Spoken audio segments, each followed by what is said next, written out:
Pengertian dari fraktur atau patah tulang sendiri yaitu terputusnya kontinuitas tulang dan ditentukan sesuai jenis dan luasnya. Penyebabnya sendiri antara lain yang pertama, arah, kecepatan, dan kekuatan atau tekanan yang melawan tulang. 2. Usia penderita. 3. Kelenturan tulang. Kemudian, gejala yang mungkin terjadi antara lain nyeri, bengkak disertai memar, terjadi perubahan bentuk, terdengar suara tulang nampak keluar atau fraktur terbuka. Tips untuk pertolongan pertama pada patah tulang yang dilakukan yaitu pembidaian yang bertujuan untuk meminimalisir pergerakan untuk mencegah terjadinya cedera baru. Patah tulang dibagi menjadi dua, patah tulang terbuka atau open fracture dan kemudian patah tulang tertutup atau closed fracture.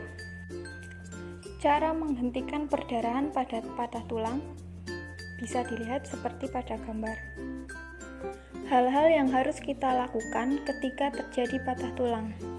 Yang pertama, perhatikan bagian yang cedera.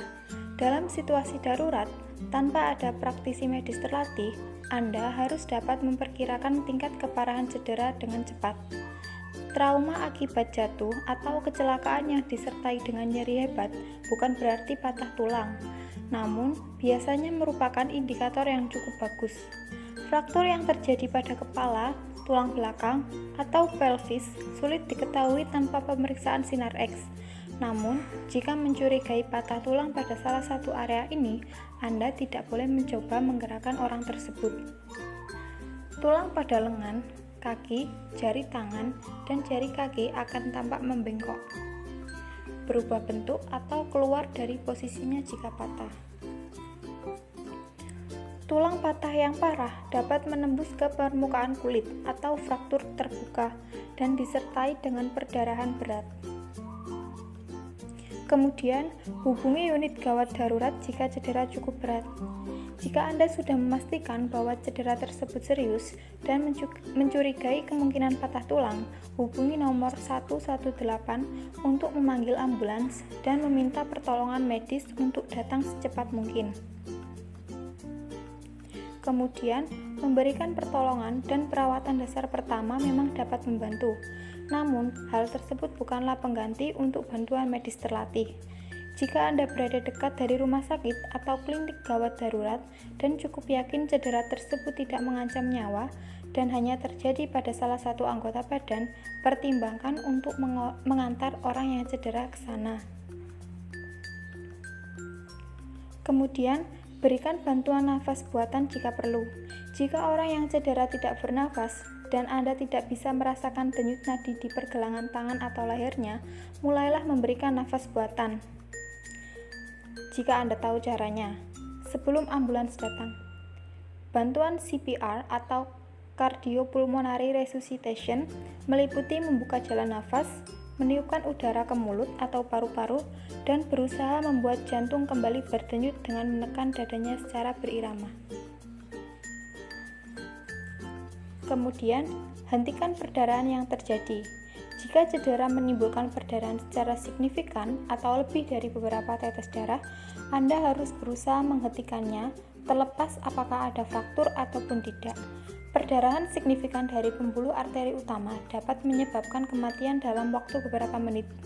Mengendalikan perdarahan adalah prioritas utama daripada mengatasi patah tulang. Tekan luka dengan kuat menggunakan perban steril yang dapat menyerap. Meskipun handuk atau pakaian bersih bisa digunakan dalam kondisi darurat. Tekan luka selama beberapa menit untuk mendorong pembekuan darah pada lokasi cedera. Ikat perban mengelilingi luka dengan perban elastis atau kain jika bisa. Kemudian, hentikan gerakan pada tulang yang patah. Setelah tubuh orang yang cedera distabilkan, ini waktunya untuk menghentikan gerakan pada tulang yang patah.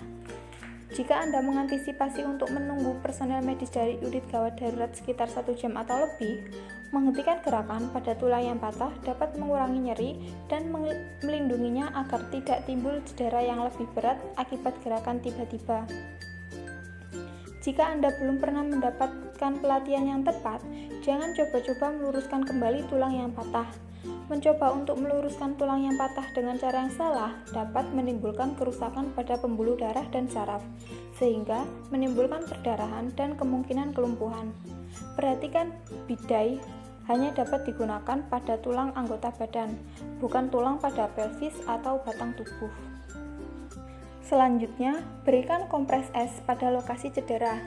Ketika tulang yang patah dihentikan pergerakannya, berikan kompres dingin sesegera mungkin sementara menunggu ambulans datang. Terapi dingin mempunyai banyak manfaat, antara lain mengurangi nyeri, mengurangi peradangan atau pembengkakan, serta mengurangi perdarahan dengan mempersempit pembuluh darah arteri. Jika tidak ada es, coba gunakan kantung gel beku atau sekantung sayuran. Namun, pastikan untuk selalu membungkusnya dengan kain tipis agar tidak menimbulkan lepuh es atau radang dingin. Kita juga harus tetap tenang dan perhatikan tanda-tanda syok. Patah tulang adalah sesuatu yang sangat traumatis dan menyakitkan. Ketakutan, panik, dan syok adalah reaksi yang lazim terjadi, namun memiliki akibat negatif terhadap tubuh, jadi harus dikendalikan. Dengan demikian, tenangkanlah diri Anda dan atau orang yang mengalami cedera dengan meyakinkan bahwa pertolongan akan segera datang dan situasinya dapat dikendalikan. Saat menunggu pertolongan, tutupi tubuh orang yang cedera agar tetap hangat dan berikan minuman jika ia merasa haus. Ajak ia bicara untuk mengalihkan pikirannya dari cedera. Pertimbangkan untuk mengkonsumsi obat pereda nyeri.